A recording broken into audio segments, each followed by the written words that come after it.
Kia ora, hato katoa. Charles Wesley, he of musical and Methodist fame, once wrote, "Jesu, thou art all compassion, pure unbounded love thou art." I love the word unbounded. Kind of 18th century way of saying unconditional. A love with no bounds. A love that doesn't stop at the fences of convenience, convention, or culture. A love that doesn't stop when the morality police tell it to. A love that crosses over into prisons, into places of ill repute, into places where we've been hurt or wronged. A place that goes where it can be wounded. A love that makes difficult choices, therefore, and bears the consequences of being wronged. In our first reading today from one of Paul's 7 authentic letters in the Christian scriptures comes this verse. Even though we once knew Christ from a human point of view, we know him no longer in that way. What on earth does that mean? Well, I would suggest that this is Paul the mystic speaking, and saying Christ, the word literally means the anointed, is now no longer just the historical Jesus, as in just bounded by the restraints of a first century male rabbi from Nazareth. The word Christ is now, according to Paul, to be used more broadly. It's like an essence of compassion, a compassion known in Jesus and now unbounded by the restraints of Jesus' time, like his culture, his life, his gender, his race. This essence of compassion is the essence of the God Jesus believed in, talked about, and lived out. And this essence, this God, is seen, is known in how we treat each other. Paul the mystic goes on, though, to say that we, Jesus' followers, are in this essence, so immersed in it that it not only defines us, but transforms us. When we are in this essence of compassion, we are a new creation. Or as he says later in the letter to the Galatians, it's no longer I who lives, but Christ who lives in me. The bounds, the bonds of our old life have been broken. And the essence of compassion is now that which has come to define us, redesign us, continually refine us, and align us with the purposes of God. Paul the mystic then says the purpose of us being in this essence, this anointing of compassion, and being transformed by it, is that we are to be ambassadors of reconciliation. Our ambassadorial purpose is to reconcile people to each other, siblings to each other, families to each other, neighbors to each other, communities and countries to each other. Our purpose is to make, with justice and grace, the structures of demeaning and the demeanors themselves, both answerable to and transformed by the demeaned, so that all become like one human global family, grounded in mutual love and respect. Purpose in the name of unbounded love is to step where unbounded love steps, namely over the fences and barriers of division, in order to reconcile and heal and make justice real. This is that love of which Charles Wesley sings. A love that doesn't stop at the walls we've erected. A love that doesn't stop when a Bible or a law or our pride says to. A love that crosses over. A love that goes where it can be wounded, and often is. To be ambassadors of reconciliation and to live the essence of compassion involves making choices. sometimes choices that are misunderstood, sometimes choices that are very costly.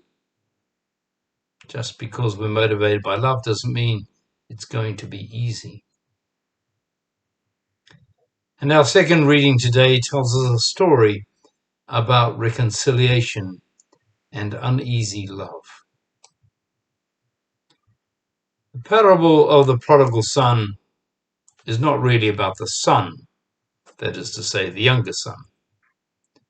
Some, of course, make it so, turning the parable into a morality tale about how it's never a good idea to fall out with your father, insult him, and leave home. You'll end up with the pigs or worse, and then you'll have to come crawling back. Then if your father's all loving and kind, he'll forgive you, and your old life can return to the way it was. According to this way of reading the parable, the father is actually God. God being all loving and kind and forgiving. And we sinful humans are like the younger son, forgiven screw-ups. However, most of us at times fall out with our fathers, some more so than others, but we all do it. It's part of growing up, differentiating. And a wise father knows to sit lightly with slights, sit lightly with money, and all those things we sometimes mistakenly think are important but aren't.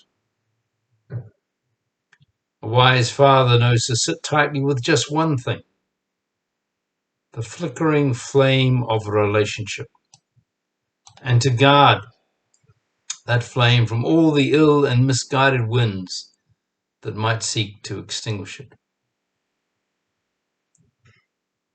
The prodigal son parable isn't really about the older son either. Indeed, some wonder why he gets a mention at all. It seems just like an add-on. Couldn't Jesus have just wrapped the story when the father wrapped the younger son in his arms? Do we need to know about the jealous older sibling? Many on a first or a third read identify with the older son and his anger at the injustice of welcoming the younger home with fattened calf and festivities. It's one thing to welcome the errant spendthrift back through the familial gates, but another to seemingly ignore his transgressions and wheel out the drinks wagon. Some lengthy and visible prayer, fasting, and groveling penance would be more appropriate, the older brother in us thinks. We want our version of justice to accompany any mercy. As for the father figure, it's important to know that while readers today praise his forgiveness, magnanimity, and mercy, the first century audience of this parable would have thought him a fool. The younger son's request for his inheritance was synonymous with wishing his father dead. That's when inheritances happen. Wishing your father dead was not behavior easily forgivable in a patriarchal household of a first century shame-honor culture. That request and its shameful implication would have wounded the father in his heart. To ignore the insult would have been considered foolish, dishonorable. Note, here is a wounded father, biting his tongue, responding not with anger but with acquiescence, not exercising his patriarchal right and his power to reprove, but letting it go. The father's response, giving the younger the monies he desired, jeopardized the solvency and the viability of the family estate.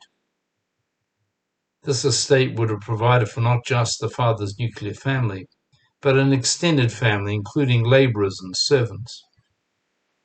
This is the same estate that in time after the father's death would go to the new patriarch, the older son.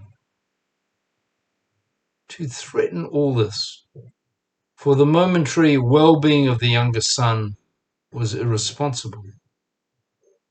Wouldn't it have been better to send the younger on his way with some goodwill, letters of introduction, and food for the journey? So the father is seen as a fool, a wounded fool, who allowed his son to insult him without consequences. A wounded fool who by his frivolous generosity insulted his older son. The same older son who later in the story then insults his father when the prodigal returns. He won't dine with him to welcome the younger brother home. Children insulting their father seems to be the new norm in this family. From the onlooker perspective, the perspective of the neighbors over the fence, the perspective of Jesus' audience, this looks therefore like a family unraveling. From the perspective of honor and shame, of fiscal prudence and responsibility, it looks a mess. The great father hugging the younger son scene is not exemplary of filial forgiveness, but is exemplary of fatherly foolishness. This whole countercultural story is about that love unbounded, that love that disregards the rules in order to seek and seed reconciliation. Sometimes children, no matter how good or not their life has been, demand their inheritance and run, unaware their real inheritance is the relationships that nurtured them. They take and go. Sometimes the harder the parents resist the demands of such children, the harder any reconciliation becomes. And it is not uncommon that other siblings of the one who takes and goes are very critical, not just of that sibling, but of how their parents handled the situation. Occasionally they judge their parents for being too tough, but in most cases I suspect they judge them for being too lenient. According to older siblings, their parents are too permissive and soft towards their younger siblings. Note here, though, this father isn't motivated by the desire to have his sons love him or even honor him. It's not about him. He's not the center around which his children should orbit, as some patriarchs and matriarchs wish to be and some children wish to revolve. His motivation is different. He's motivated by the desire to build a lasting relationship between his sons. He gives so those he loves may gain.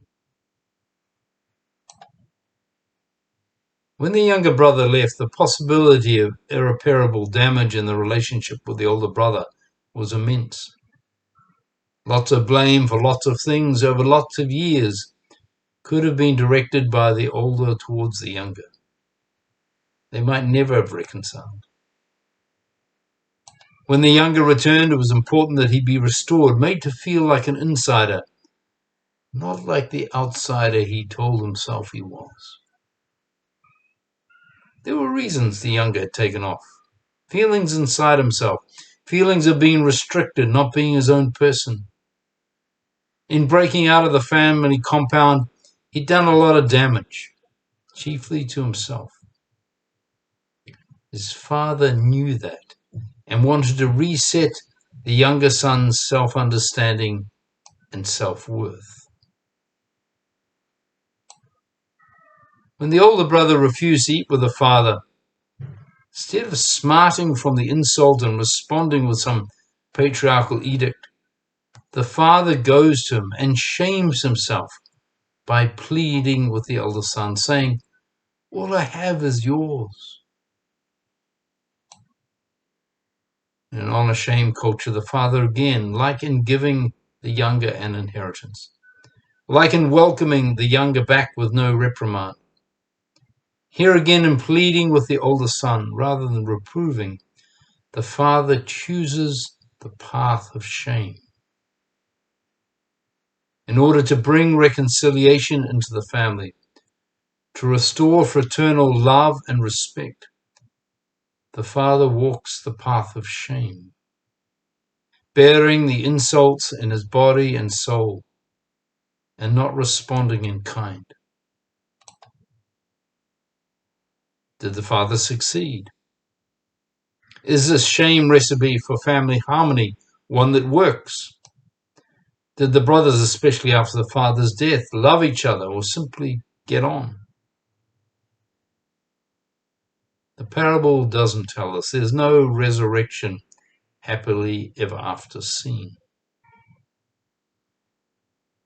What the parable does tell us is that while love can be honorable, lauded, and reciprocated, when we seek to be reconcilers, when we seek to be restorers of fractured families and communities, sometimes love can involve walking the path of shame, being misunderstood, being wounded in our souls, and never quite knowing whether we've been effectual or not.